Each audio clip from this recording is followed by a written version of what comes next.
Bukan banteng namanya kalau ciut. Bukan PDI Perjuangan namanya kalau takut bertempur. Siap. Bukan banteng namanya kalau ciut. Bukan PDI Perjuangan namanya kalau takut bertempur. Siap. Tunggu. Assalamualaikum warahmatullahi wabarakatuh. Salam sejahtera, Om Swastiastu, Namo Buddhaya. Salam kebajikan. Alhamdulillahirabbil alamin. Assalatu wassalamu ala asyrafil anbiya wal mursalin Sayyidina Muhammadin wa ala alihi washabihi ajmain. Amin amma ba'du. Saya Islah Barawi terus terang merasa bahagia dan bangga atas penunjukan dari PDIP sebagai cawapresnya Pak Ganjar Pranowo kepada sesepuh saya dari Madura, Pak Mahfud MD.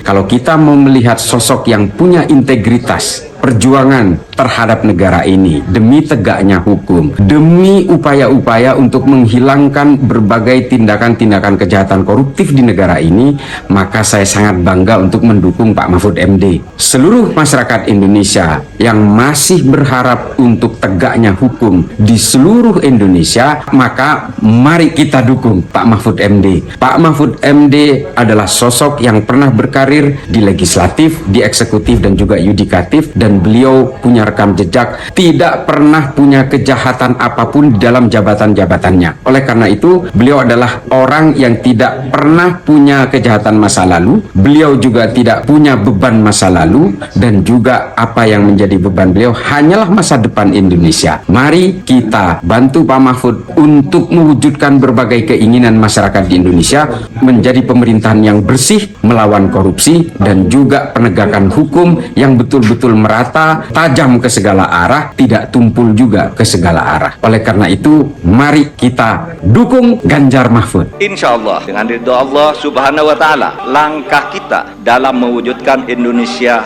sejahtera lahir batin, adil dan makmur akan mendapatkan jalannya. Qabul. Memilih calon pemimpin kita, calon presiden dan wakil presiden kita, dicek betul rekam jejaknya, dicek betul, jangan asal dikasih uang milih, jangan asal dikasih sembako, harus dicek betul, pernah nggak calon pemimpin kita, calon presiden kita ini memecah belah umat. Kalau punya jejak pernah memecah belah umat, jangan dipilih.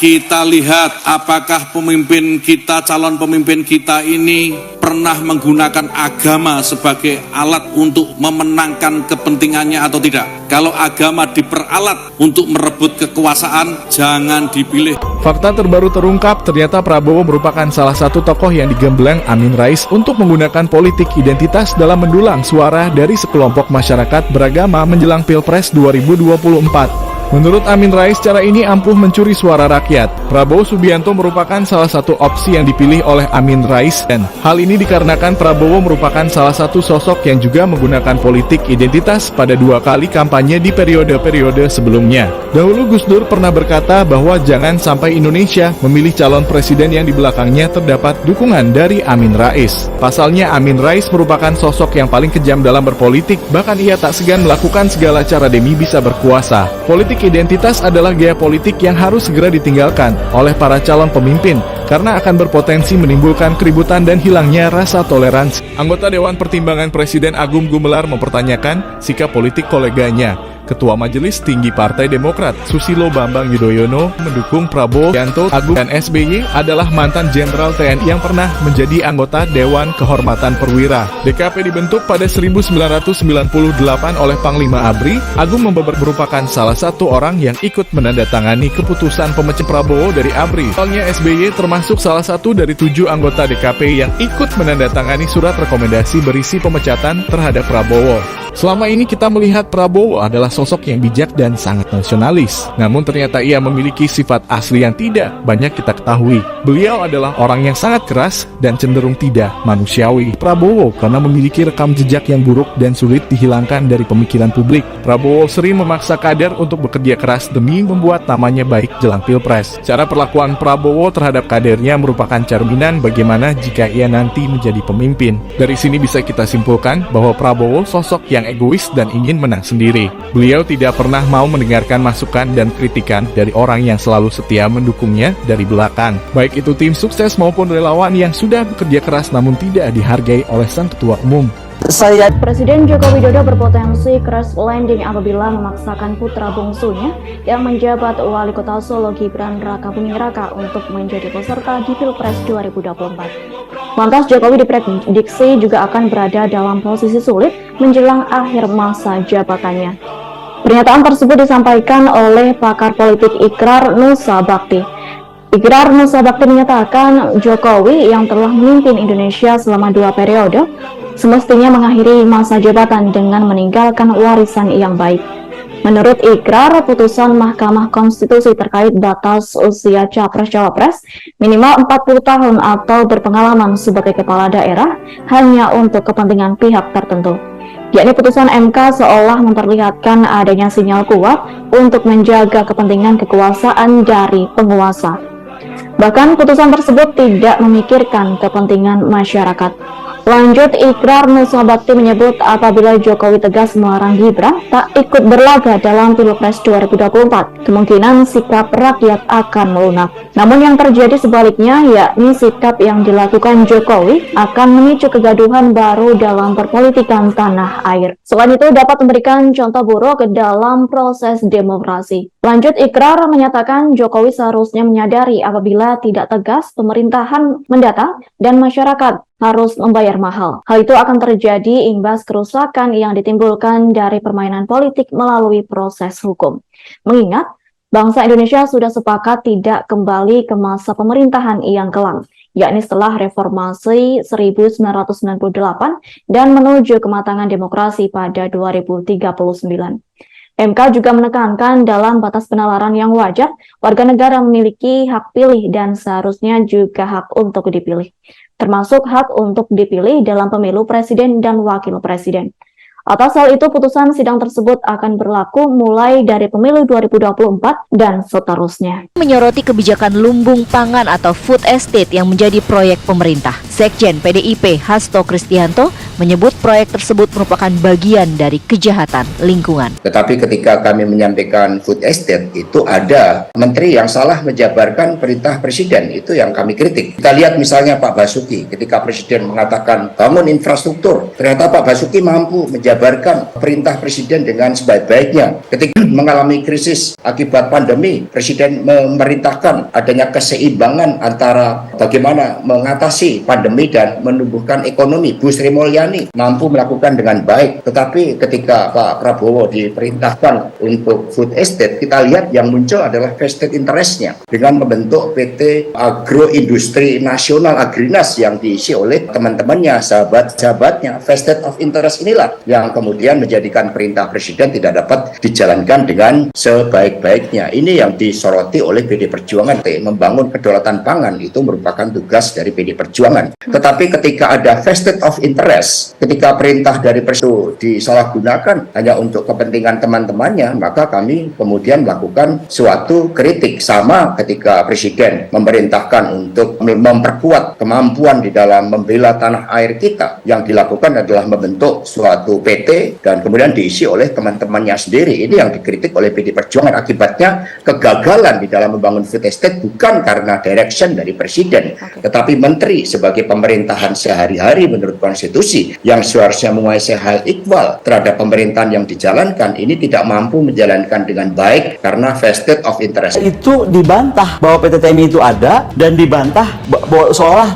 Kemhan itu nggak punya PT TMI. Lah pertanyaan saya kan sederhana, saya tuh diundang datang, ini kan bagaimanapun PT itu punya Kemhan dong. Saya turun, saya lihat logonya besar banget PT TMI. Cuma saya udah mulai aneh nih, kok gedungnya busuk banget ya gitu. Lalu Pak Jendral itu jemput saya di lobi, diajaklah saya masuk, dia direktur. Terus pas masuk tuh saya lihat, kok perusahaan 1760 ngurusin 1760 triliun, kok sign edge-nya dari kertas, di print gitu. Walaupun ada logonya, TMI-nya bagus, logonya tetap besi itu. Saya foto, beliau marah kan, kenapa foto-foto? Ya ini aja lucu kok, tandanya pakai kertas gitu. Nah, ini yang bikin kecurigaan. Seberapa capable-nya PT TMI yang baru berdiri tahun lalu untuk mengelola uang sebesar 1.760 triliun rupiah itu, bahkan rekam jejak pengalaman pembelian senjata saja mereka mereka belum ada sama sekali. Dan yang bikin curiga lagi, ternyata 3 dari 4 komisaris yang ada di PT TMI itu adalah orang Gerindra, partai yang diketuai oleh Prabowo Subianto, Menteri Pertahanan kita sendiri. Ada apa ini? Kok bisa orang-orang partainya sendiri yang mengurusi jual beli senjata ini? Ini yang bikin publik jadi curiga.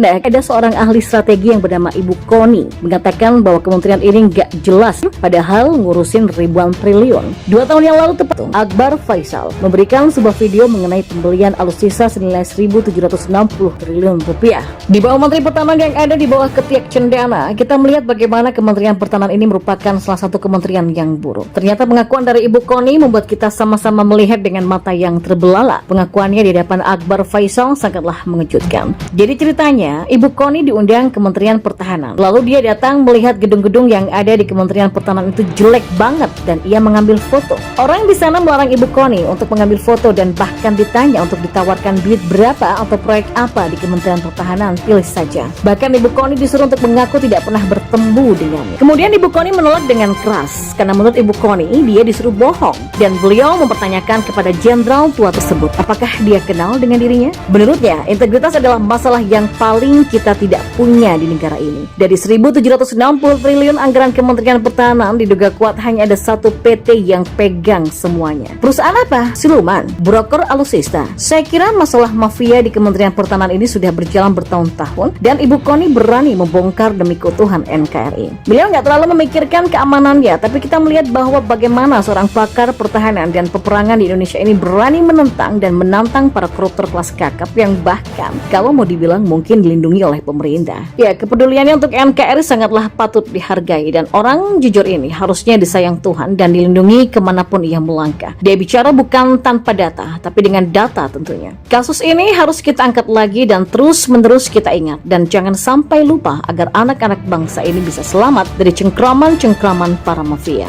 Yang kita butuhkan ke depannya adalah pemimpin yang jujur dan mau menggunakan uang rakyat untuk kebutuhan rakyat, bukan kebutuhan diri sendiri. Merdeka!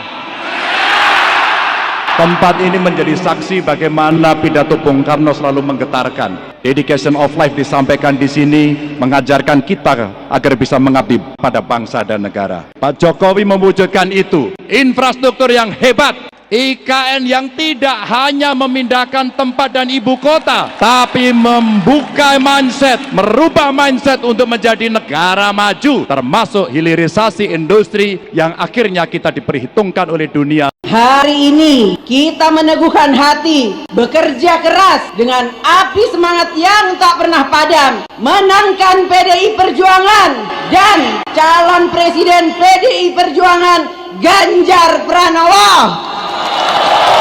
Siap!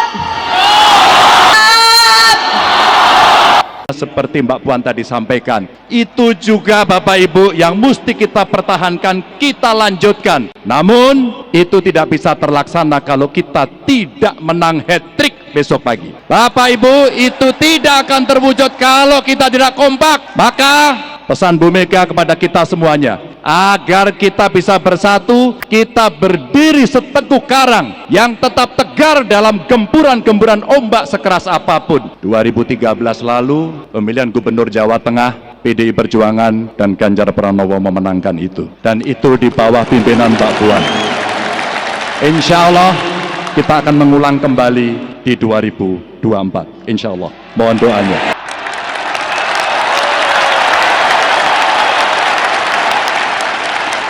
Semoga Allah senantiasa menuntun kita di jalan yang diridhoinya. Aku qouli hadza, astaghfirullah li wa lakum. Wassalamualaikum warahmatullahi wabarakatuh. Terima kasih.